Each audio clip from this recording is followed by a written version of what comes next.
Blessings, brother Joshua. How are you, brother? Thanks. I'm doing well. Um, oh man, thank you for just agreeing to speak and agreeing to just come and do this, man. I just appreciate you. You're most welcome. Feels like a good time to do it. Why do you feel like today, of all days, felt like a good time to do it? Uh, I don't know. Beyond the inspiration just welling up inside, um, the only thing I can say is that a lot of things have been happening in life lately that have been pushing me um, into bigger achievements, I guess you could say. Greater achievements. Yeah. Yeah, yeah. Could you talk about that? Like, what does that look like when you think about bigger achievements and being pushed, the feeling of being pushed into bigger achievements? What is that like? Uh, well, I mean, it actually brings to mind a memory I have of jumping off a cliff into Lake Superior, but and having friends behind you that are like, "Go, go, dive, dive." So it's like um, for myself, it's like there's this vision, and it's like much of your life you spend a lot of time. You can see something, you see the possibility, and you're holding back on it for one reason or another, some fear, some other story. And then when you finally just take the reins and you start to accept what's calling you, the momentum just begins, or just like pushes you forward. And it's like, okay, well, it's do this now or don't do it, but it's a like a an accepting of the energy that's coming towards you or coming through you. It rather than fighting it or avoiding it or hiding from it, just going with going with the current. Hey, going with the flow of the current. So like no resistance. Less, much less. Okay, less resistance. Because, when you're thinking about that memory, Joshua, when you're talking about jumping off of a cliff into Lake Superior with friends behind you that are, rooting for you, cheering for you, and like championing you to go, go, like you can do it. When was that memory? When was that? Oh gosh, that was probably almost 20 years ago. So it was a time when I remember being very afraid of jumping into deep water, and I wasn't a very good swimmer. Hmm. But I would eventually just do it anyway, take a deep breath and jump in. And you've got waves pounding up against the cliffs, and the water is deep, and it's very cold, and yeah, you do it anyway. Yeah. Because what do you feel like was within you, first of all, that allowed you to do it anyway? Like there was a book I read, and this was years ago as well. The book was by a woman named Susan Jeffers. And the book was called Feel the Fear and Do It Yeah. Anyway. That was the book. So what was it within you that allowed you to do that? I trust. There was some small seed of trust. I wanted to trust, and also wanted to. Well, I mean, there's another aspect that wanted to prove something. Hmm. So, uh, different sides, but there was this need for trust and surrender. Okay. And was it a trust and a surrender to yourself or something else? That's a good question. Um, I would say myself at the time, like just knowing,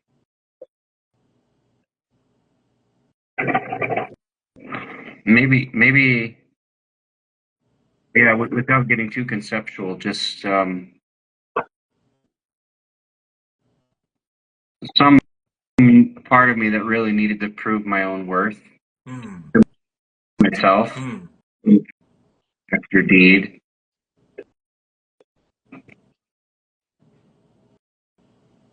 A part of remembering my own worth. Okay. Mhm. So that feeling of worthiness, like when you're remembering your worth, and I mean, jumping off a cliff, remembering your worth, like were you battling worthiness at the time, like your self-image at the time, or maybe self-esteem or self-confidence at the time? Were you battling those things at that time 20 years ago? Yeah, so all of the above, certainly. And then, you know, peer pressure and group like, uh, you know, I had, I have a younger brother who he was always fearless with that kind of thing. He was just like,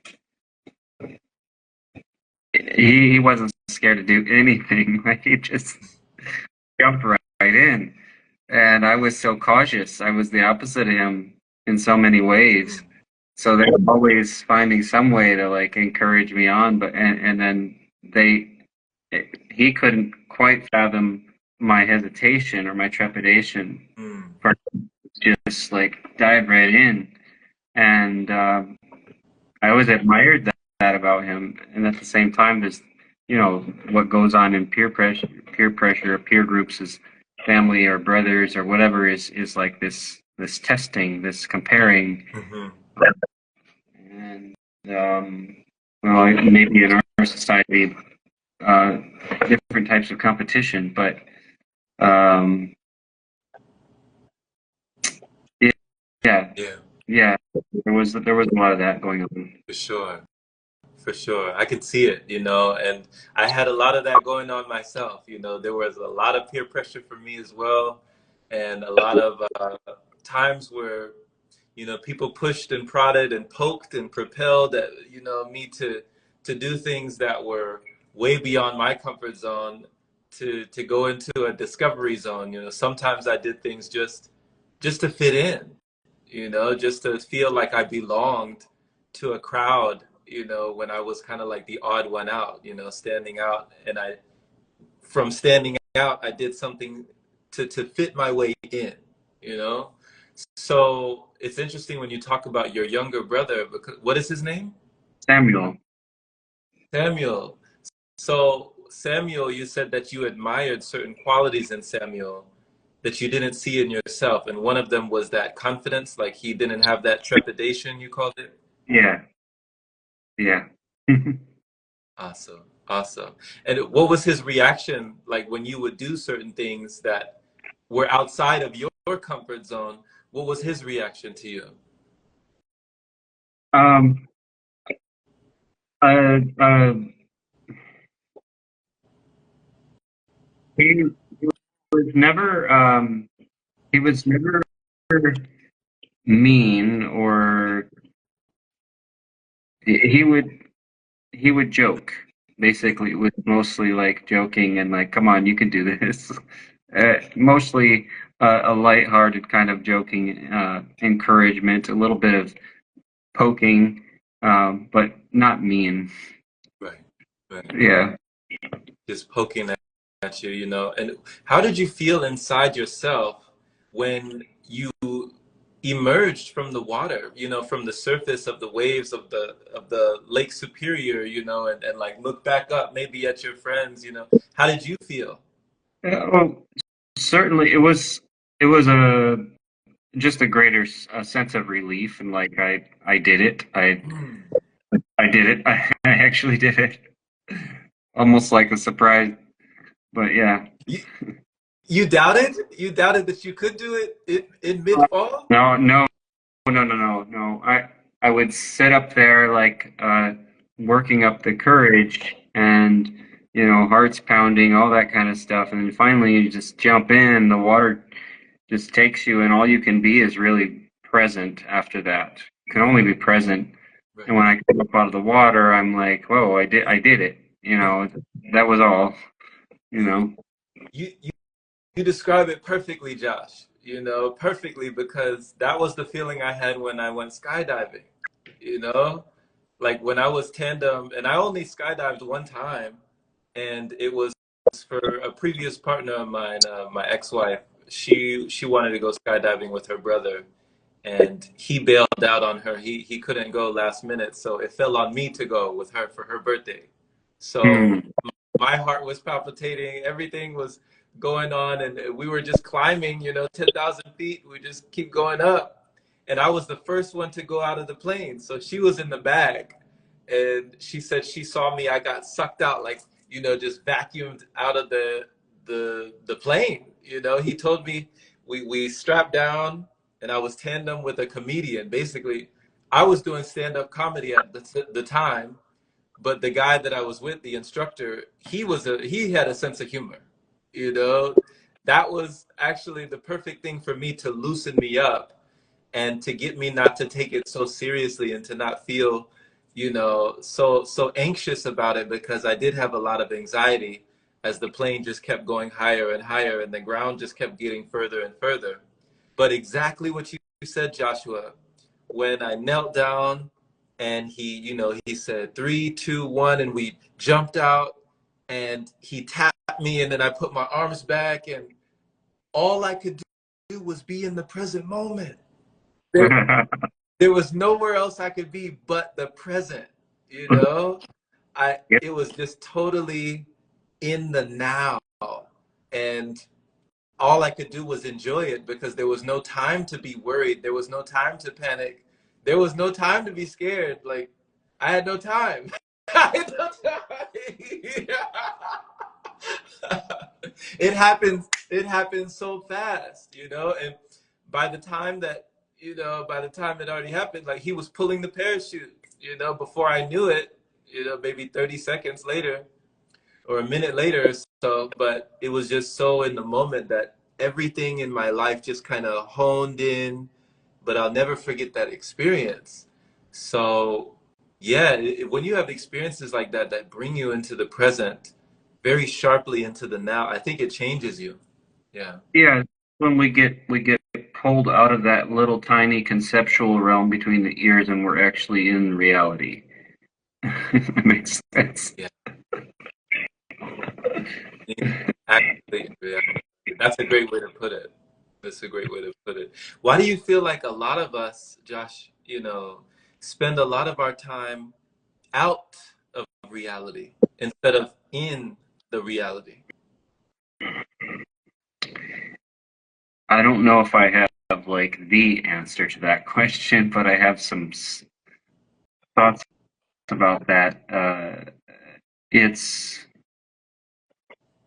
I mean, I feel like we're trained into it to a degree. We're, there's so many ideas around that, but somewhere along the line, I'm going to refer to the Buddhists a little bit about this, because somewhere along the line, we we got really like left brain logical kind of like conceptual in a way that kept us from being fully in our environment. Mm. I don't know if that makes sense entirely, but that it seems like spiritual traditions like Buddhism and Zen and so on had these systems almost arose out of this imbalance that happened with the human psyche or human mind. Mm. That's what it seems to me, anyway. That's somewhere along the line, something changed in our cognitive processing that Okay. pulled us up into our heads in a way that, I don't know. And obviously that's not a constant state for us, like with skydiving, and you can come outside of it. Right. So I don't know. I feel like it's kind of built. It's something that's built its own inertia, we've always been, for as long as we know, we've been storytellers, and I don't know. I really, I couldn't. It's a rabbit hole for me right now It in that is. regard. It is. And I mean, I thank you for just taking the challenge on that question because when you're talking about us somehow, the human being that we got into our left brain and like out of our right mind, it sounds like we got into the left brain and we got out of our right mind somehow. We for whatever reason are avoiding the reality, but when we get these experiences that bring us back into it, there's a remembrance, Yeah, there's yeah, yeah. There's the remembrance of wholeness. We're not so far gone that we can't recognize that. right, right. And I even feel like just the energy in your smile when you talk about wholeness, to be whole and complete, like to not be far gone, to actually be in that wholeness and exist in that wholeness.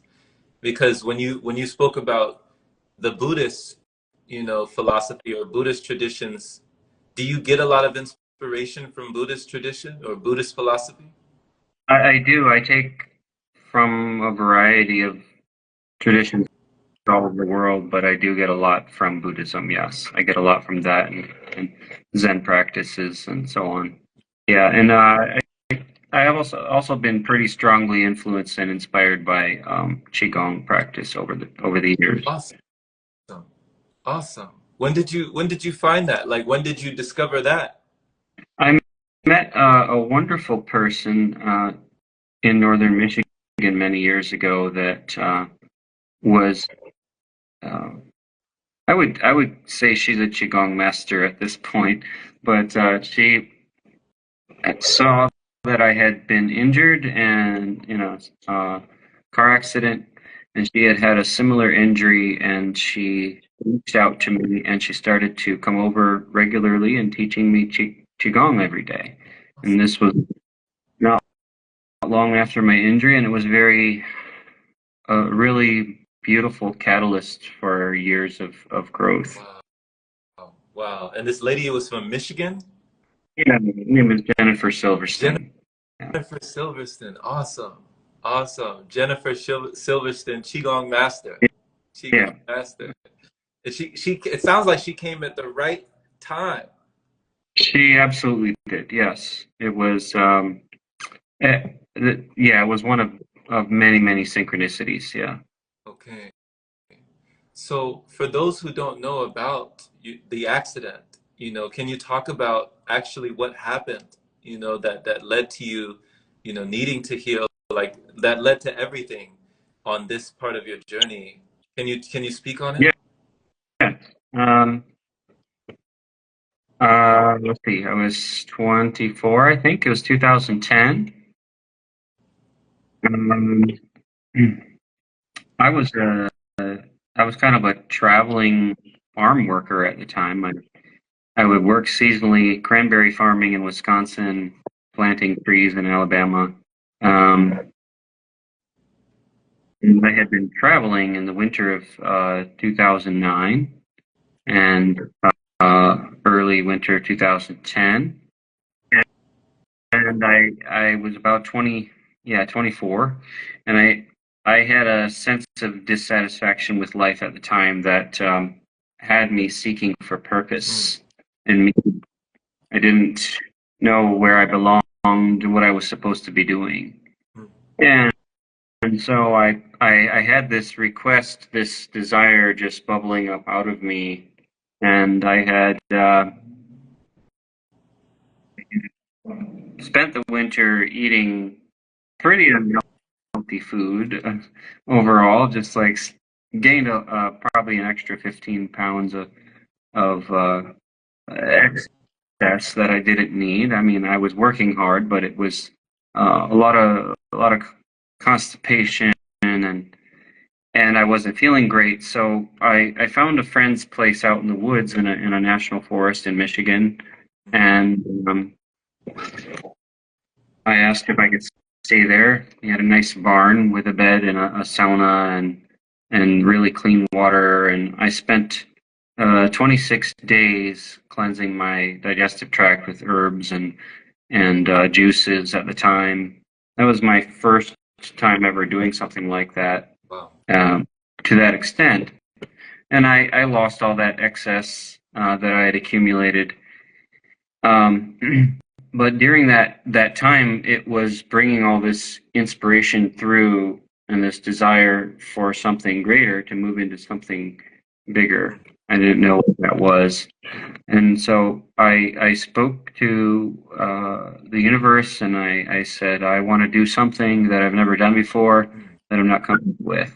And I meant that. And I spoke it to a good friend of mine the same way. And I wasn't prepared for some suppressed traumas that were coming up in my body as a result of that cleanse, some suppressed childhood traumas that I hadn't dealt with, that I had avoided my whole life. And that was actually, interestingly enough, part of the traveling that I was doing was running away from myself, or trying to run away from myself. And so it's like God was chasing me, chasing me around. But anyway, so I did this cleanse, and then I stayed with a friend who triggered some of these deeper traumas in me, to the extent that the day that the accident happened, I was running away from the situation because I didn't know how to deal with it at the time. It was my MO to run away. In a panicked kind of state. And I was driving my Toyota pickup north across the Mackinac Bridge, and my central focus was to go see my brother Sam in Wisconsin, because that was like this point of comfort for me, to get away from this pain that I was trying to run from. And I had a strong intuition, nevertheless, to go back to my friend's place in the woods and stay there for one more night. And I ignored that. Oh, okay. So by the afternoon, around 2 p.m. in northern Wisconsin on Highway 70, everything started to feel like I was in some kind of fog-like dream. And I had long hair at the time, down to about the middle of my back. And I hear this buzzing noise, and there's a bumblebee sitting on top of my head. And I had a history with kind of being panicky around bees at the time, growing up, getting stung a lot. But I brushed the bee off my head down to the seat of the truck, and I'm looking down at the bee. And I looked up and I realized I was going off the road into a ditch, so I overcorrected my wheel. And I flipped my truck several revolutions across the highway and landed in the ditch. The cab crushed on my head. I broke my neck I didn't know it at the moment, but I broke my neck at the fifth and sixth vertebrae, fractured it at the second cervical vertebrae, partially shattered the fourth cervical vertebrae, and stretched my spine to one side, my spinal cord to one side. And so, I'm hanging upside down in this truck, crushed inside. Didn't realize I was folded in half. My feet were up by my ears. Forward, thank goodness, not backwards. But the fortunately, no one was riding with me, and there was a jar of honey on my seat that this girl had given me. She was a beekeeper, that had spilled on the seat right before I flipped the truck. And so my life is a theme of bees all the way up till today. So interesting thing about that is, so I'm trapped in there. I'm awake. I realized I could barely move my body. Could just slightly move my arms, and I'm tingling all over. So this man stops by the road, and he comes down into the ditch. He says, "Are you okay?" you alive? I'm like, yeah, I'm here. Can you pull me out? He says, no, just hang on. I called the paramedics. I didn't realize how pinned in there I was. And so just had this, uh, what's the word? Instinct to just start talking. So I was just telling, I don't know what all I was telling him. I was telling him all kinds of things, just to like this intuition to like keep myself awake. Yeah. So I kept speaking, and so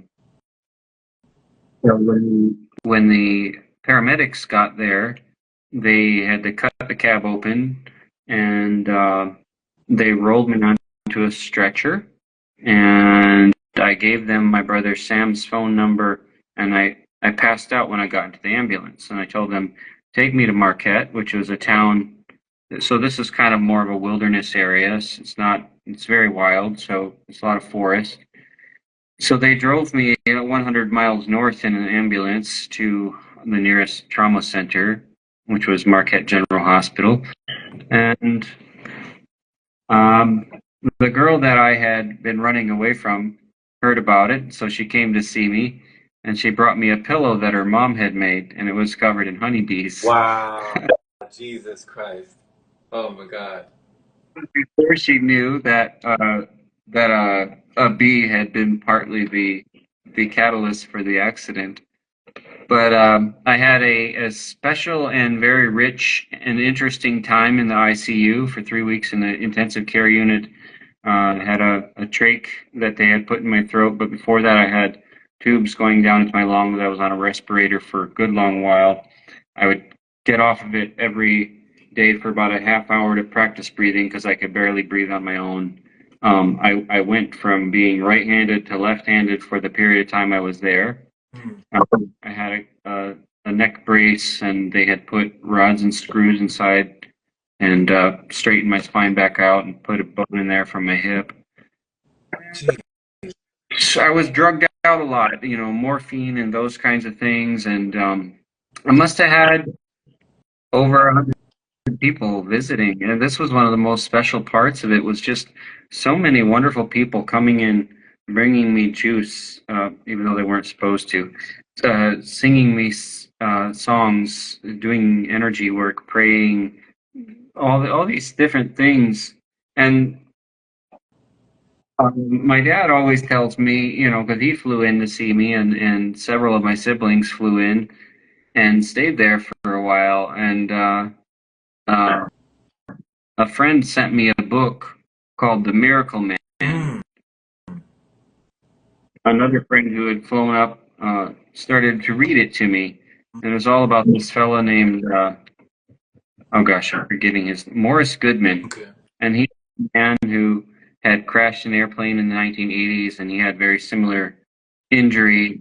And he he had this whole mental process that he put himself through to like put himself back together. Yeah.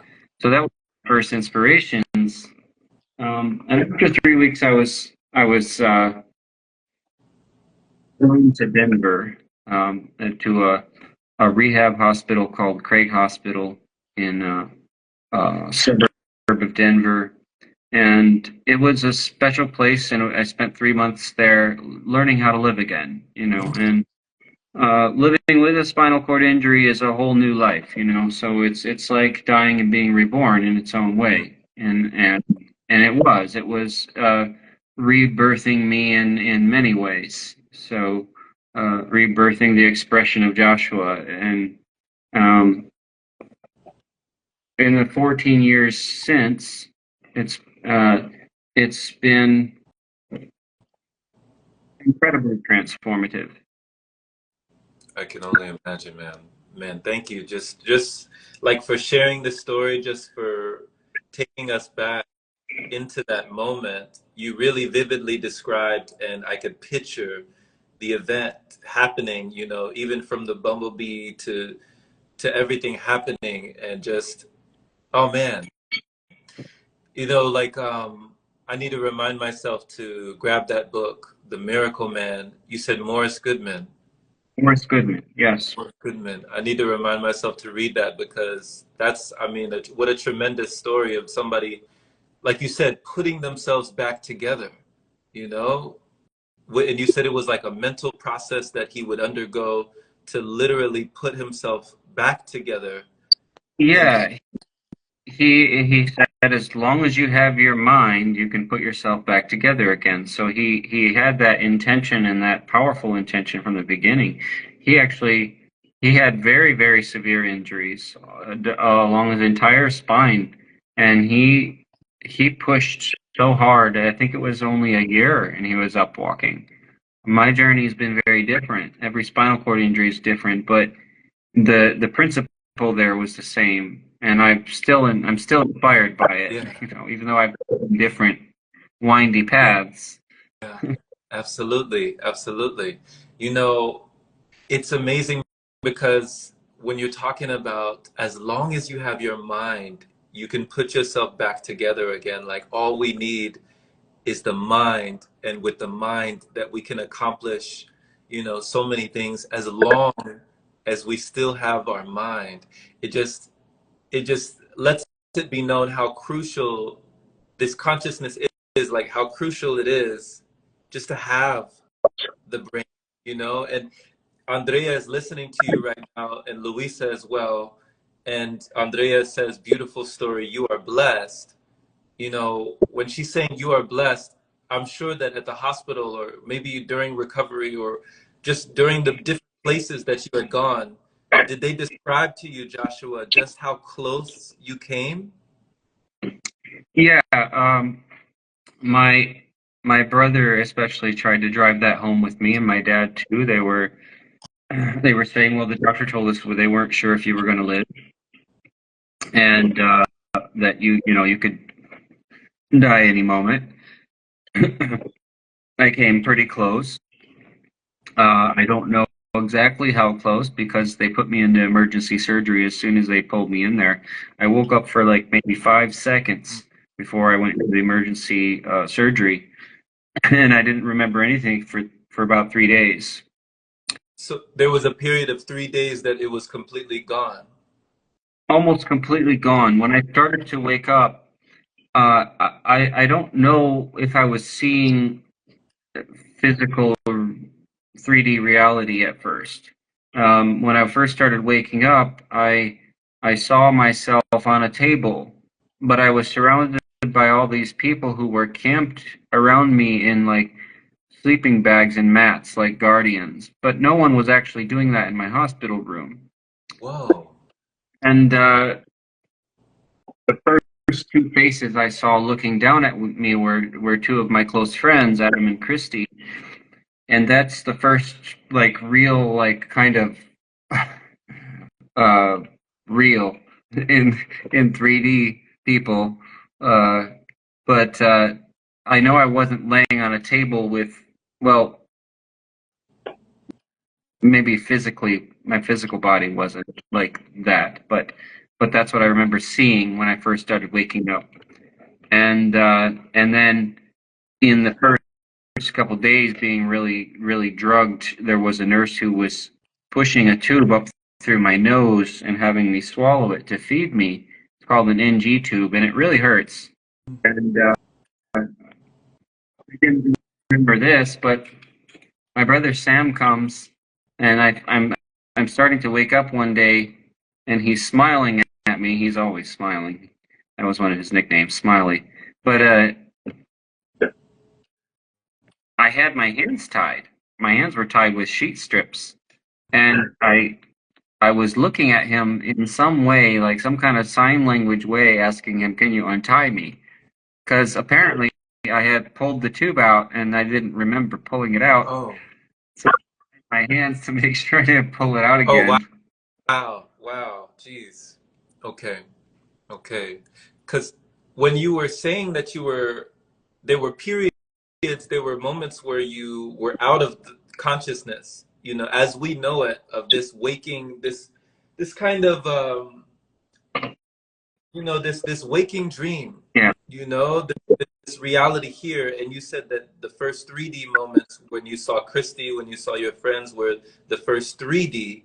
So what do you feel was the D or the dimension that you could have been in when you witnessed the beings or the figures around you that weren't actually around you?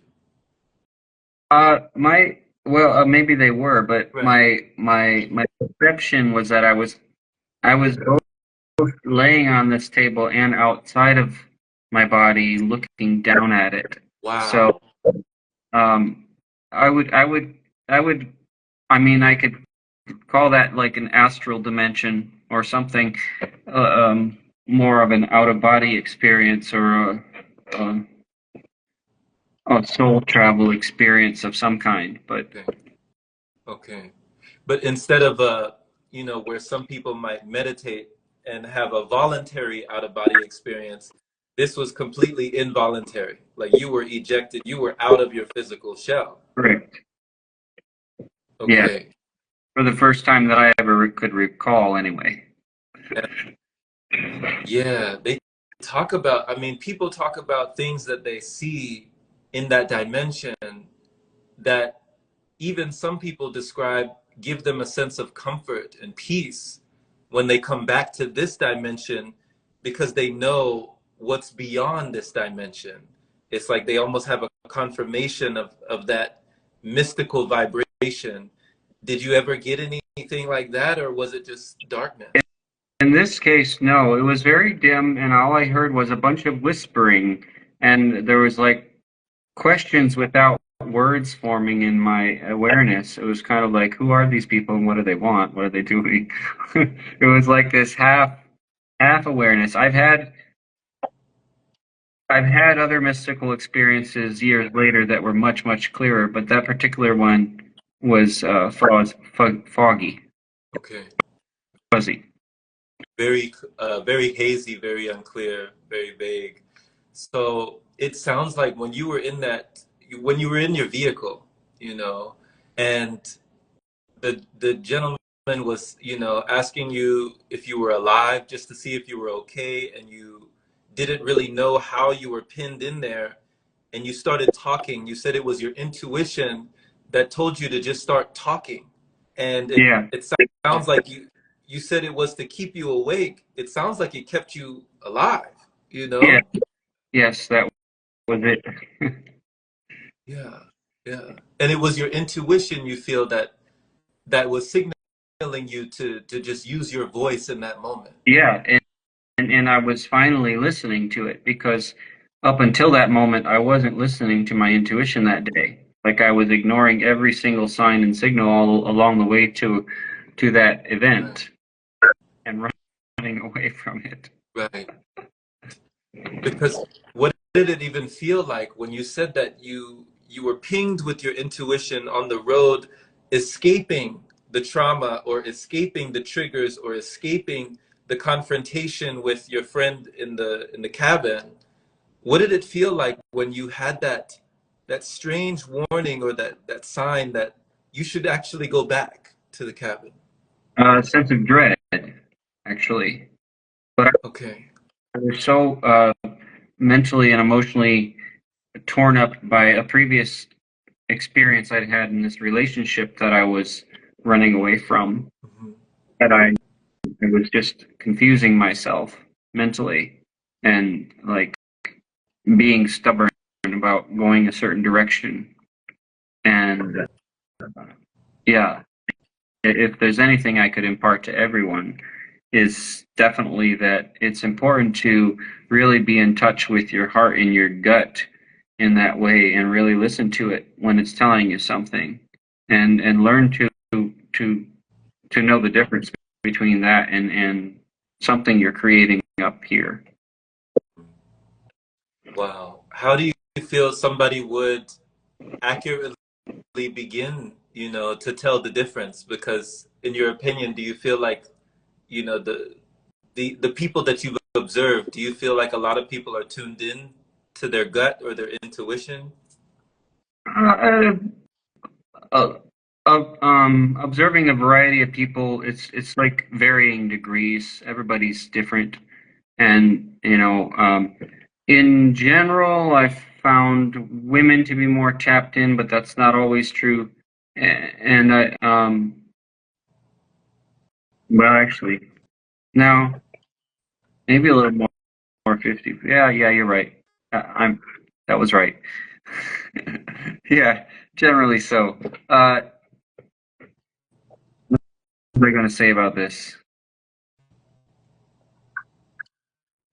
Beginning is, I would say, first tapping into stillness, like presence, stillness, coming back to presence again. Okay.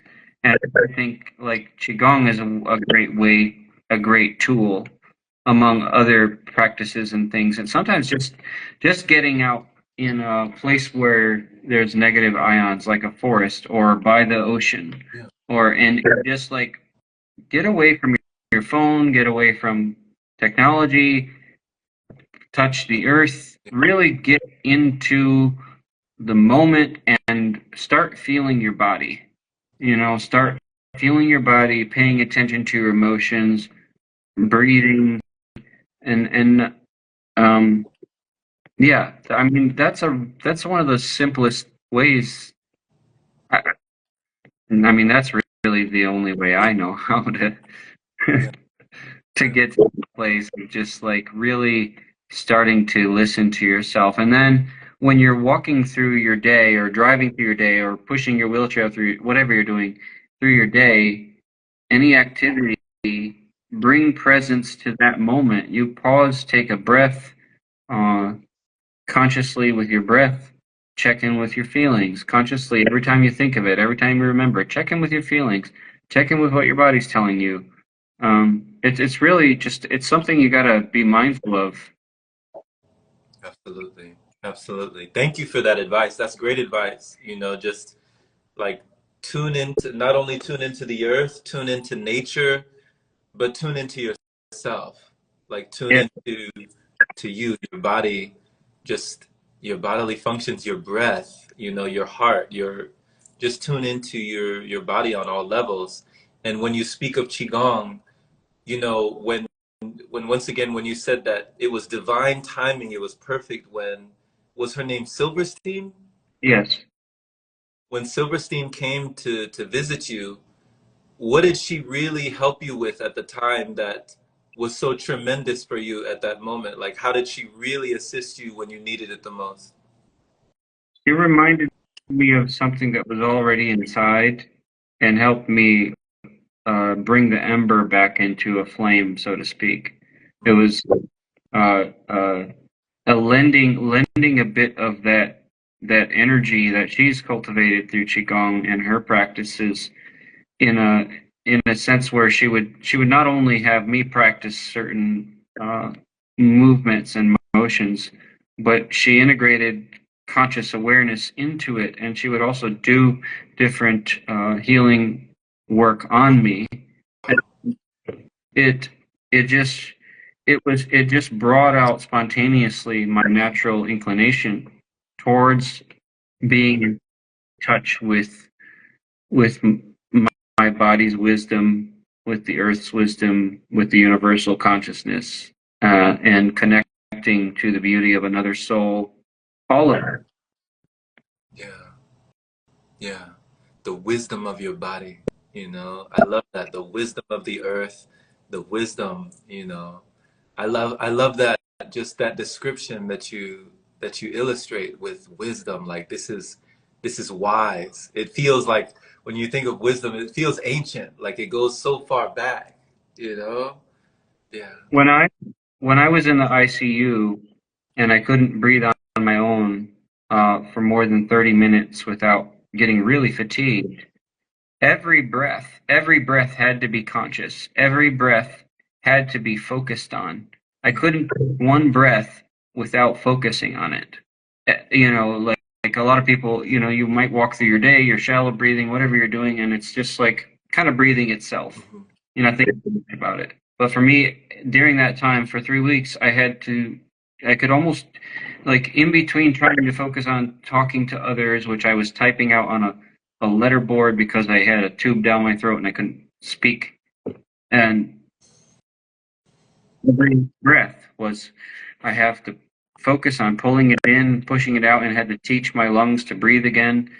And with this nature, the nature of this spinal cord injury is an interesting thing with the autonomic nervous system, is that everything might be paralyzed from the chest downward, and your bowels become what they call neurogenic. Your bladder becomes what they call neurogenic, meaning you don't have any conscious control over your bladder, or your bowels, uh, or obviously three-quarters of your lower body. And with the exception of your lungs, the lungs are the reverse. The upper lungs don't function very much, and it's the lower lungs that function. So I became a belly breather by default. Wow. Wow. So what everybody is trying to go back to do, you had to do by default. Yeah. When you have a C spine, cervical spinal injury above C7, your lungs are the reverse of everything else. So it's all the lower half or three-quarters of the lungs, and the upper lungs are the weak part. Wow. The part I've had to stretch and train over time, and my cough or my sneeze is still about as weak as a kitten's.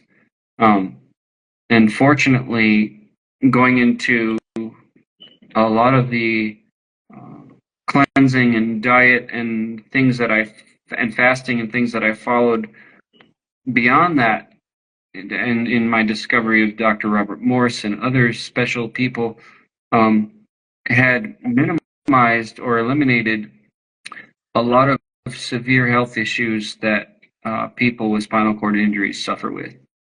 Okay. So, yeah. Okay. So was that the impetus or like the motivation for you to go into juicing and fasting and, like I know that you already did a cleanse even before the accident, Yeah. but now 14 years later, this has been the inspiration like from these people like Robert Morse that's allowed you, because on your page you have these beautiful pictures, of fruit and just, juicing and all these things that you're doing now. That's been the main inspiration that you've gotten from these other people. Well, yes, and interesting thing is, seems like it came in with my consciousness somehow, because at 15, about 15 years old, I became fascinated by health, and so around that time, I was heavily inspired by Dr. Bernard Jensen. He wrote a book called Foods That Heal, and a couple other books. But I things were like feeding in slowly to my awareness over time. I remember going to my grandma's place, and she had a huge uh, wall full of Concord grapes. And I remember just like we took a whole bin of that home, and I was eating nothing but grapes every day, and uh, and I would spend so much time out in nature picking raspberries and other fruits, apples, pears, and so on. And uh, at the time, I had this a certain level of awareness, and somehow, um, right around oh, okay, so right around the time right before the accident, when I actually, it's really funny that I did that cleanse right before the accident happened. Because I think it did aid in some bouncing back and recovery that I might not have done so well if that hadn't happened. Okay. I had a friend who actually is on here right now. Hi, Brian. Adventure Beckons there. Oh, He inspired me with a book by Dr. Richard Anderson, ND. It's called Cleanse and Purify Thyself. okay. And that's the cleanse that I was doing. It was called Arise and Shine. It was a combination of herbs and juices and so on. And that was just like I got inspired by reading that book at that, and it really was a catalyst. And so by the time the accident happened, I already had that in my consciousness that there's an aspect of health that's really important here, for recovery.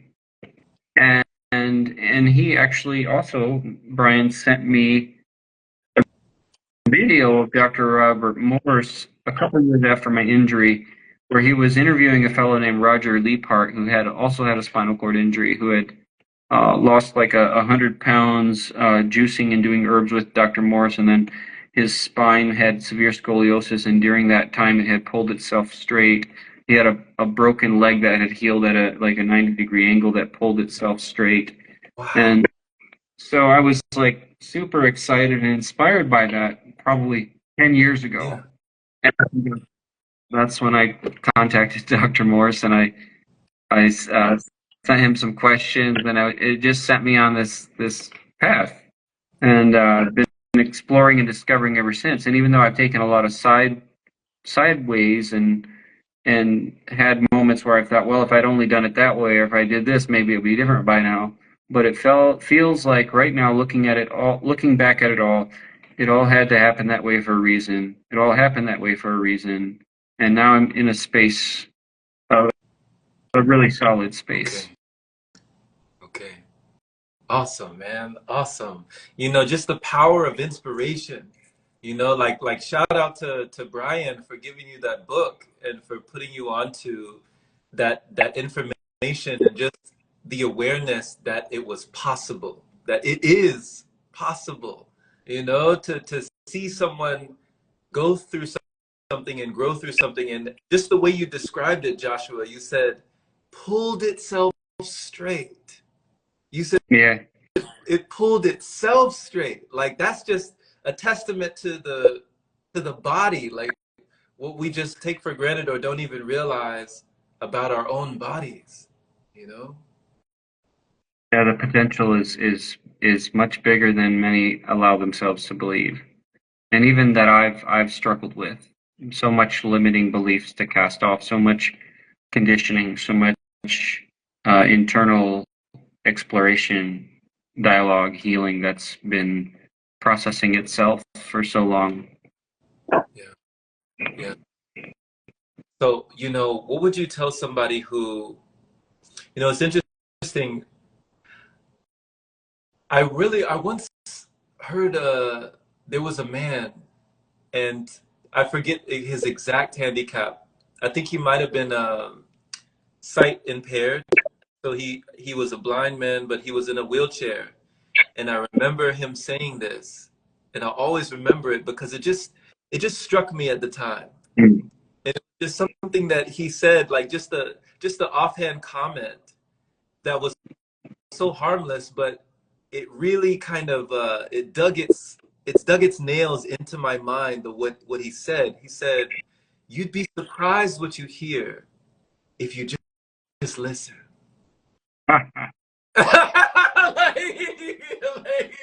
Why did you smile when I said that? Well, Why did you life, smile? Why did you smile when I said that? because that's been my exact experience. You, I've had to learn to slow down and listen. Yeah. So much listening. So my whole life listening, but really like embracing the listening and learning how to listen with quality. Like really listen, really hear, not just hear with your ears, but you're hearing with your energy, your empathy, your heart, your whole being hears. Um, yeah, I mean, it's it's it's more than just audible sounds moving through your ears, or yeah, yeah. Yeah. Oh man, it gave me chills. Just like when you said to hear with your heart, to hear with your empathy, to hear on that level, when you're really truly listening, it gives me goosebumps because it's like, when do we really do that? When do we really slow down enough to that speed where we can really hear what's going on, not only within us, but around us in our environment, in another person? I mean, that's been my practice, just having these conversations, is how deeply can I listen, to not only what's being said, but what's not being said, Yeah. This ties to trusting yourself and Right. being and opening your heart, like allowing some vulnerability. I think it's harder to listen when we're closed off, and that's been a bigger challenge in practice for me. Is like um, opening my heart fully with individuals and walking through the world with more open. It's a tough world for that, but Yeah, yeah. Definitely. With certain practices that you've adopted now, with with fasting, with juicing, with lightening up the diet, and being on sustenance that is just more light filled, more sun filled, more nutrient dense. How has that kind of opened you in new ways, like opened your heart in new ways and opened your body in new ways? How would you say? uh, it's lightened. It's actually in many ways lightened an emotional burden. Things don't stick so much, like in the sense of like I remember going maybe back to all the way back to childhood, 12, 13 Mhm. or so.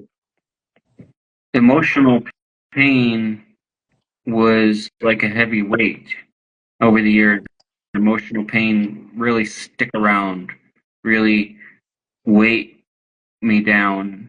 And in a very physiological sense, I noticed that there's, it's not that you don't feel things, you feel even more and you have more capacity, but they don't stick in the brooding sense or in the grudge holding sense as much. And obviously that comes with more of an awareness of what your being is experiencing. So paying attention and I'm going to use a few terms like reparenting, loving that those parts of yourself. It becomes easier to do, in my experience, when the temple is the body temple is Right. lighter. There's less physical obstruction actually translates to less energetic obstruction, and when that's flowing, things don't get stuck so much. And with things that we use like Qigong and deep breathing, we can even go further and really cultivate those energies, learn how to work with them. Hmm. Love it all. Don't hate it. Don't fight it. Don't like suppress it. Love it all. Hmm. I agree. I love my anguish and all of it, like as best as I can. And I catch myself in resistance. It's okay. Well, every time you catch yourself in resistance, you can shift that. And it's like simply with a breath, if you can't do it with your thoughts, do it with your breath. Yeah. And it's a process and a practice. And it's not this, you know, I've known so many people with very unique paths, and they'll look at me and like, there's no way I could do what you do. Mm. Like and I watch them and they have their own healing processes going on. They have their own ways going on, and sometimes it can challenge my own um, adopted, adopted concepts or judgments or whatnot. But then I'm like, well, it seems to be working for them, so who am I to judge? So I just realize that this path is my path, and those who are drawn to it will be, and those who aren't won't, and that's fine. And I have to surrender to that because sometimes I want to fix people, and sometimes I want to save people. Mm. I felt that. Yeah. Yeah. Same here. I felt that around my family members and loved ones, people that are really close to you that you hold dear. When you see certain things and you feel certain things from experience and through your own trials, it's almost like you want to save someone through going through something or continuing through something that you feel is unnecessary. Yeah, Yeah. yeah, and that's like that's for me, that's ego trying to assert control over another person's reality to a level that is not meant to be done. Okay. If that makes sense. That makes sense. That makes sense. It's like we grasp. We maybe we want the best for them, but we also ask the question like, is there something in this like that's like a selfish aspect? You know, is there? What am I? Why am I? Why am I doing this? Right. And I I think there's a time and a place for asserting a truth, and definitely for that, and for setting boundaries, all of that. And that's certainly an area that I've had a lot of struggles with, setting boundaries and asserting and speaking what's true for me. Right. I was a master people pleaser growing up, so it's it there's all these things to be aware of in ourselves, and that I think we learn to hate things that we think are wrong about ourselves. And knowing that we're not unworthy, or like I'm not a terrible person for having these very human struggles and flaws. It's just a piece of what I was given, and it's up to me what to do with it now, and I can take full responsibility. That if there's anything I've learned is full responsibility for yourself first, and from there, taking care of yourself really kind of spills out into the world. And as a quadriplegic, designated quadriplegic, my body requires constant care to a level that most people don't realize or understand. They see me rolling out and about, and you can go two ways with an injury like mine. I've known of people who just lay in bed, get skin sores, get severely constipated, start falling apart, get really grumpy and pessimistic, and just don't do anything. And there's in the middle who maybe accept a level of care and a level of function, and they're okay with their place. And I was simply just, and I'm not judging as one is better than the other. It's just I was simply drawn into how can I function at my highest? How can I give at my best? How can I live my best life? Yeah.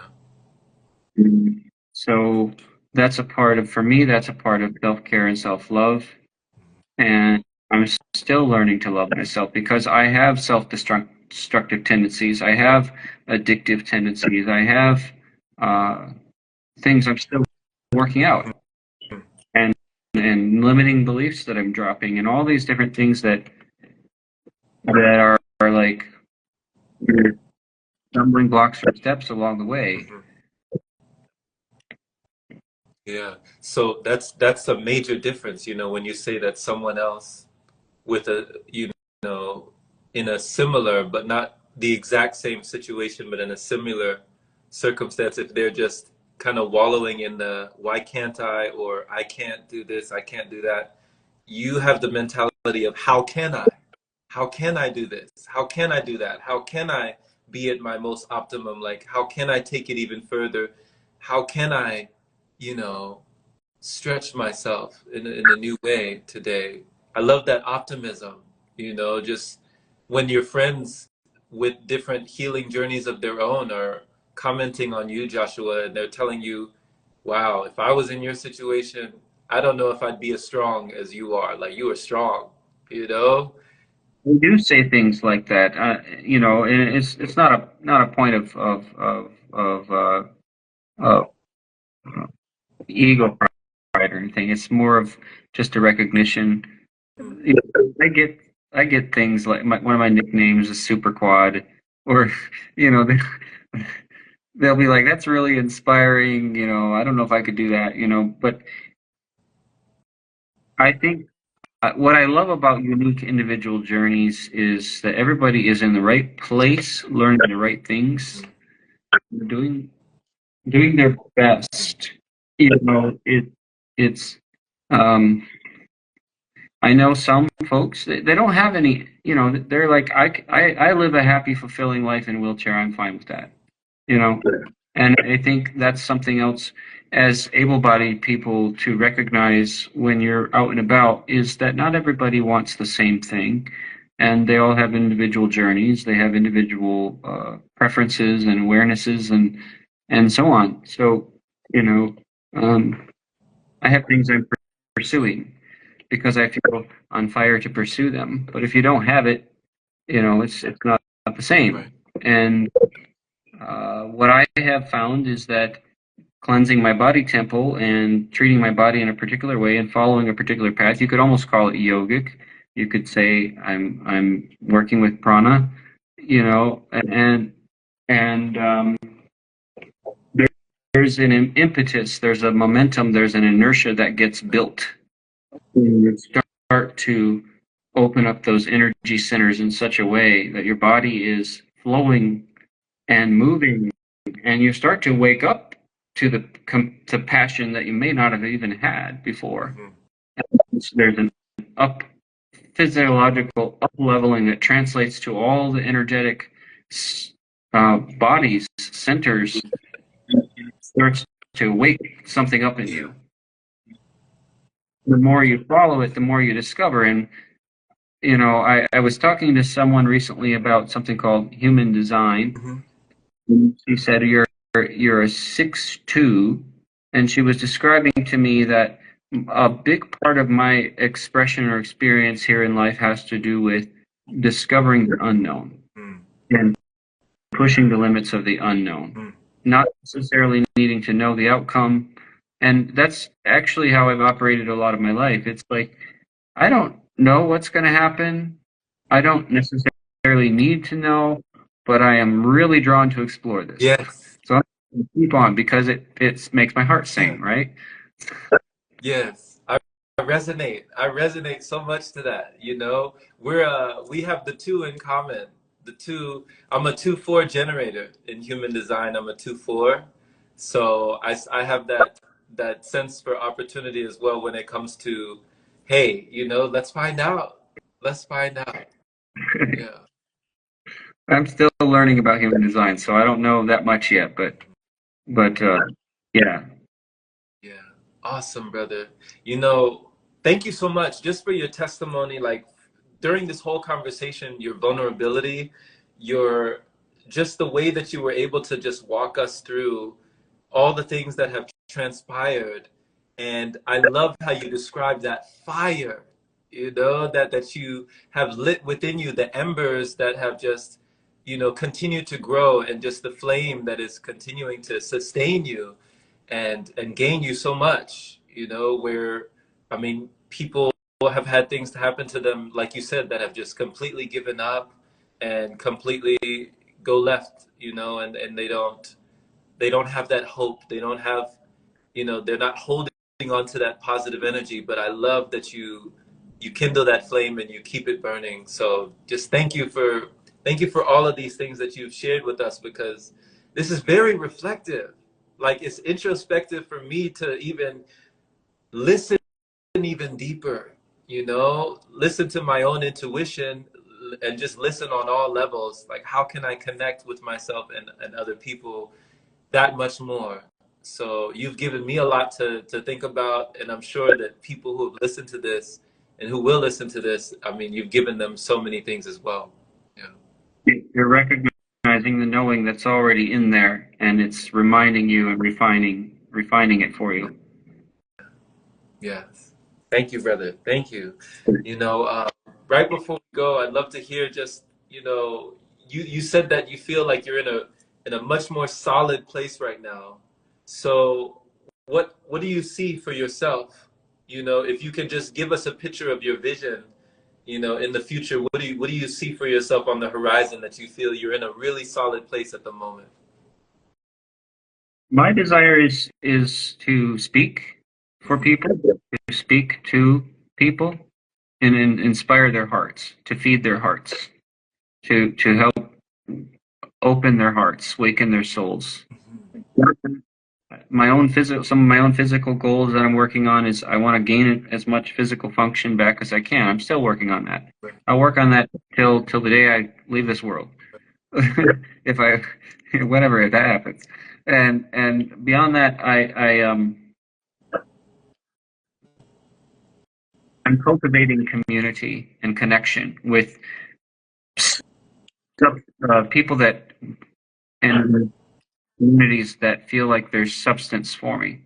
I I stopped holding myself back with some of those limitations and started seeking out souls that I wanted to connect with, and they're a huge part of my inspiration right now. Just being around them, just being with them, just hearing from them is is nurturing and part of the impetus. But I'm learning to find that discipline in me fully, with or without them. Right. It's really nice to have them. So yeah, beautiful, brother, beautiful. Just the making the choice to use your voice, to open your throat chakra to share these things with the world, and let people know and remember what is already within them. yeah, what you're doing, you're remembering what you know, you're remembering who you are. Yes. So, wow, brother, thank you so much. This has been the highlight. I just thank you for all that you've shared, and yes, let's keep in touch. Let's keep in touch. My pleasure. We'll do this again. Awesome. All right. Take care. Take care.